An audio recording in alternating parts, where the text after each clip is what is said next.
A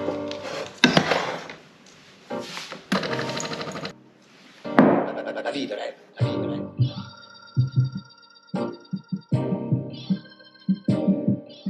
Salut l'équipe, j'espère que vous allez bien. Nouvelle vidéo avec un petit thé qui fait plaisir. Voilà, j'étais dehors, il commence à cailler, ça va permettre de me réchauffer un peu. Donc tout ça pour vous expliquer mes futurs projets. J'en ai parlé sur certaines de mes vidéos. Donc ma Ténéré, ça je l'ai acheté pendant le Covid, donc en 2020. Ça va bientôt faire 4 ans, donc là je pense qu'il est grand temps qu'on change de moto. Attends, je fais une parenthèse, cette vidéo est importante parce que j'aurai besoin de vos conseils ou de vos remarques. Donc n'hésitez pas en commentaire à me mettre vos retours, ce que vous pensez de ma réflexion. Est-ce que je suis pas en train de péter un câble ou est-ce que je suis pas en train de faire un choix bizarre ou contre nature? Je sais pas, dites-le moi, je suis curieux d'avoir vos réponses. Et surtout la famille, abonnez-vous s'il vous plaît, commentez, donnez-moi de la force.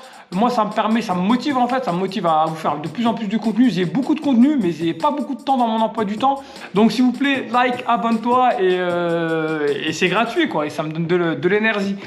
Et donc pour la petite histoire, j'ai commencé à réfléchir à quelle moto je vais prendre. Je voulais passer sur quelque chose de complètement différent qu'un trail. Pour rappel, moi j'ai passé mon permis moto en 2019. J'ai eu mon permis A2 en 2019 et mon permis A 3 ans après, donc c'était en 2022. Donc, et là on est en 2023, donc on va dire que je suis encore un jeune motard. Et étant un jeune motard, ce qui m'intéresse, moi, c'est de diversifier mes expériences. Donc aujourd'hui, j'étais sur un trail. J'ai eu beaucoup de plaisir à faire du trail. J'ai gagné beaucoup d'expérience. Ça m'a permis d'avoir un premier pas sur la moto. Ah ouais, j'allais oublier, il faut remettre tout ça dans son contexte. En 2020, on était en période de Covid, donc moi à l'époque, je regardais des vidéos d'évasion, des mecs qui faisaient des road trips en moto. Donc quand tu fais un road trip en moto, que ce soit en off-road, route off-road, en général, on s'oriente sur un trail. Ma toute première moto réellement, que j'ai gardée 2 mois, non un peu plus de 2 mois, j'ai dû la garder 4 mois grand max, ça a été une Suzuki ZS 500. Bon ça celle-là, c'était vraiment une moto d'occasion que j'avais pas acheté cher, c'était pour me faire la main dessus. Mais j'avais déjà dans l'optique d'acheter un trail, donc j'ai suivi les recommandations de ce qu'on peut voir sur internet des amis. Ouais, fais-toi la main avec une moto d'occasion avant d'acheter une vraie moto où tu vas investir un peu plus d'argent dessus, tu vois. Et donc c'était pendant le Covid, donc je voulais me faire plaisir, je rêvais d'évasion, de faire l'Afrique, le Maroc, l'Espagne. D'ailleurs, il y avait un projet avec mon concessionnaire de Yamaha, les dunes de Merzouga au Maroc, que j'ai pas pu faire parce que finalement avec le Covid ça s'est pas fait. Et de fil en aiguille, j'ai testé un peu tout le terrain, j'ai fait quelques vidéos et tout. Mais voilà, en 3 ans, j'ai pu jauger des limites, en tout cas me concernant par rapport au trail.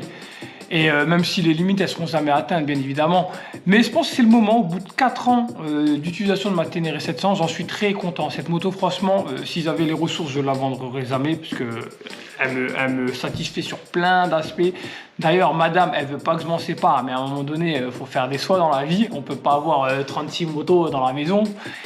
Pour l'instant, je ne peux pas avoir plus de 2 motos, donc je pense qu'il est grand temps pour un jeune motard de se faire son expérience. Donc je voulais quelque chose de complètement radical. Je me suis dit, j'ai eu un trail. Qu'est-ce qui s'éloigne le plus d'un trail? Et c'est une sportive. Donc comme vous avez pu voir mon essai, j'avais fait des positions un peu de sportives comme la Royal Enfield Continental. Sur ma chaîne YouTube, vous trouverez le test. Donc c'était une position guidon bracelet, on était vastement vers l'avant. Bon après c'était une 600, elle n'avait pas beaucoup de chevaux, de mémoire c'était une A2. Mais la position était déjà un peu plus d'attaque, donc ça me changeait radicalement quand je passais du trail à cette moto. Par la suite j'ai testé, comme vous avez pu voir aussi, la CBR 1000R RR.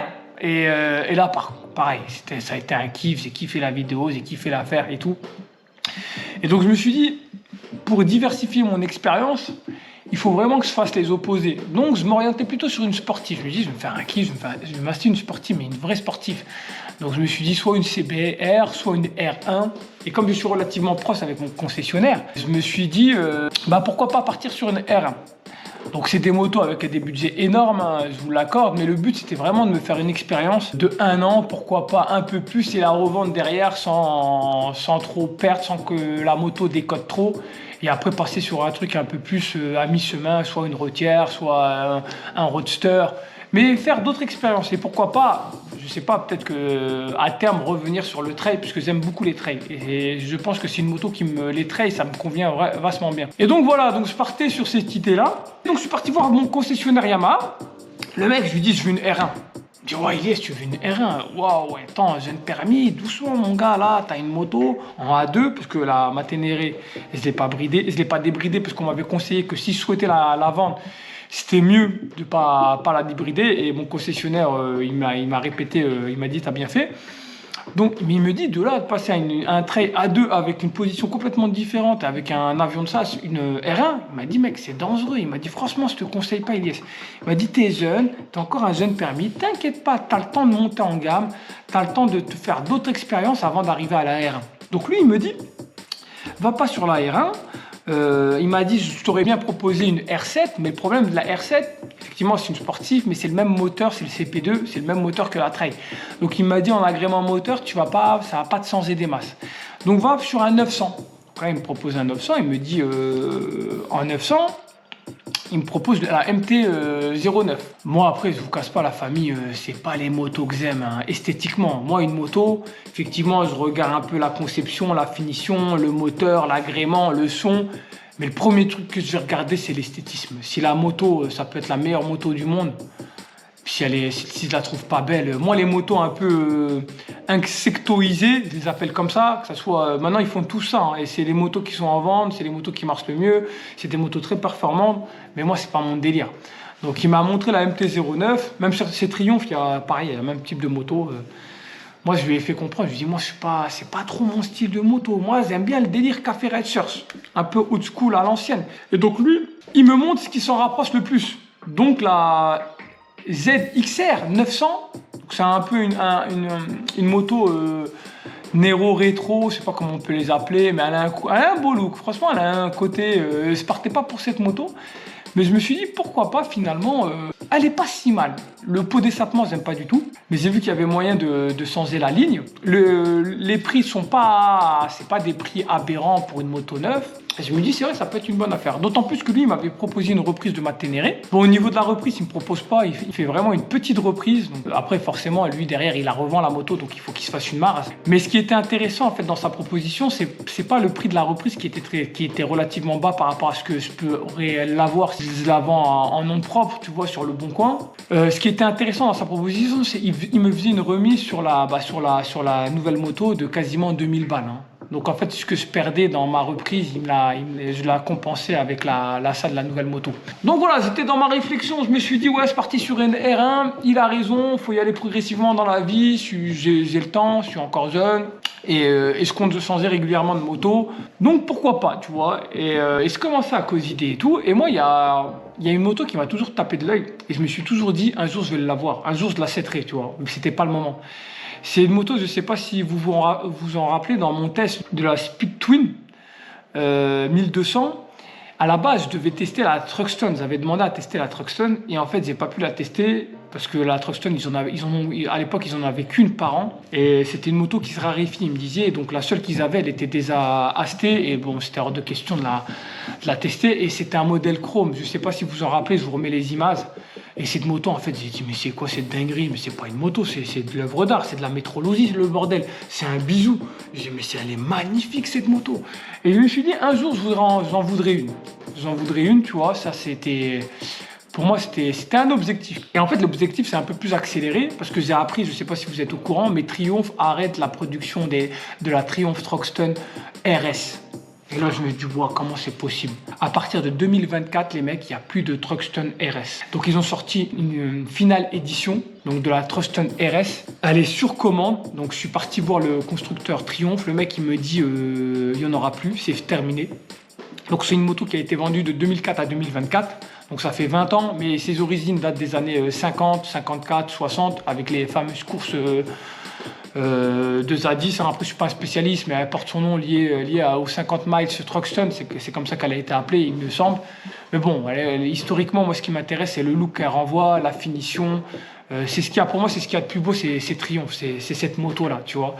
Et c'est comme si j'entendais un youtubeur dire, c'est comme si Porsche arrêtait la production des 911. Tu vois, c'est pas possible. C'est pas possible. Donc je me suis renseigné et apparemment, en fait, c'est une moto qui coûte cher à la production et qui n'est pas autant achetée. Donc elle n'est pas rentable. Pour eux, c'est plus intéressant de faire des triples, ce genre de moto, que de produire une Truxton. Ce qui est businessment parlant, ce qui est compréhensible, mais ce qui est dommage pour les passionnés un peu des motos old school, un peu comme moi, tu vois, type Café Righters. Parce que pour moi, c'est la seule Café Righters premium de série qui existe. Il y a Royal Enfield, mais bon, c'est pas le même niveau de finition. Après, c'est des très belles motos, Royal Enfield, moi, j'en dis que du bien. Mais on n'est pas du niveau de Triumph sur la Truxton. Donc, le mec, il me dit c'est en précommande. Et moi, je me suis dit, et c'est là que j'ai besoin de votre conseil, la famille. Je me suis dit, moi, le modèle que j'ai aimé, c'est le modèle Chrome, donc, que je vous ai mis en vidéo, là, en image. Et donc, j'ai adoré cette moto. Putain, cette moto, c'était un truc de dingue. Et je voulais ce modèle-là. Il m'a dit qu'il va se renseigner pour voir s'il y a des stocks. Mais que ça soit lui ou ma femme, il me conseille quand même de prendre la finale édition qui sera collector en fait. Avec la nouvelle peinture, là, une peinture verte que je vais vous mettre, avec un liseré doré. La peinture, elle est faite à la main. C'est siglé FE pour finale édition. Donc il m'a dit, bon, en termes de prix, il y a 200 € qui les séparent sur une moto qui a plus de 18 500 €. Ça, c'est un autre problème. Hein. Faut qu'on en parle du prix parce que ça va être un truc de fou. Et du coup, il me dit, et ma femme est d'accord avec ça, il m'a dit, la chrome, elle est magnifique, mais l'autre, c'est la finale édition, elle est sur commande. Il y a 100 motos de prévues en France, seulement 100, et c'est sur commande. Donc la peinture, je ne pourrais même pas l'avoir. Donc il faut que je la commande. Donc il faut que je mette un acompte important pour espérer l'avoir. Mais théoriquement, la peinture, elle ne peut pas me décevoir parce que les vidéos sont relativement fidèles. Hein. Donc voilà, je suis indécis par rapport à ça. C'était pas prévu. Peut-être que je me fais de fausses idées parce que souvent on fait des placements sur les montres. Bon, je n'achète pas de montre, hein. Moi j'ai une montre de sport. Mais tu as beaucoup de gens qui achètent des montres en espérant que la valeur des montres augmente. Et je me dis, est-ce que ce genre de moto, si tu l'achètes finale édition et que tu en prends soin bien évidemment, et moi je vais la rouler, hein, il est hors de question que je la roule pas, je vais la rouler régulièrement, mais je vais essayer d'en prendre soin un maximum. Est-ce que ce genre de moto ne décote pas trop? Est-ce que ça prend même de la valeur sur le long terme? Une finale édition d'une moto qui va arrêter d'être commercialisée. Je me dis, il y a moyen qu'elle prenne de la valeur, et c'est une moto qui esthétiquement je trouve magnifique, et ça me laisserait le temps aussi de voir à terme pourquoi pas une deuxième moto un peu plus utilitaire ou un peu plus pratique pour les voyages de long courrier. Donc voilà, je voulais savoir donc qu'est-ce que vous pensez de cette stratégie. C'est vrai que budgétiquement parlant, j'avais prévu d'acheter une moto serre, mais j'avais prévu de la revendre rapidement aussi, tu vois. Là, je me dis, la Triumph, je la prends. Potentiellement, si je vois que finalement je ne l'aime pas, c'est possible hein, que je vais m'en lasser, mais j'espère que ça ne va pas être le cas. Et si je l'apprécie et qu'elle ne dévalue pas énormément au niveau de sa valeur, potentiellement je vais la garder longtemps. Hein. Je vais la garder longtemps. Donc voilà la famille, donc le dilemme il est là. Du coup, je résume. Si je pars sur la Truxton, quelle Truxton je prends, Chrome ou la finale édition? Mais je pense que la question elle est vite répondue. Ensuite, le problème aussi, c'est qu'il faut que je la réserve. Ça veut dire qu'il faut que je donne pas un chèque de caution, mais une caution. Et il faut que j'attende en juin. Ma femme m'a dit mai, mais moi j'ai compris juin. Mais de toute façon, mai, juin, c'est pareil. On n'est pas un mois près. C'est long, c'est long. L'avantage, c'est que ça me laisse le temps de revendre ma Ténéré à un bon prix. En plus, ma Ténéré, elle est full option. À l'époque, je l'avais acheté avec toutes les options. Donc, je pense que je peux la vendre à un bon prix. Et voilà, donc dites-moi ce que vous en pensez. Donc est-ce qu'il faut go finale édition, sans exemplaires en France, la production est terminée, l'aventure triomphe, c'est des motos que j'aime bien. Donc voilà le projet, j'ai encore quelques temps pour donner ma réponse. Il est censé me rappeler juste pour me dire s'il reste une édition chrome. Parce qu'en fait, quand j'étais avec le commercial, la question se posait édition Chrome, finale édition. Il m'a dit de toute manière, finale édition, c'est passé sur commande. Et édition Chrome, je ne sais pas s'il y en a encore. Mais je reviendrai vers vous.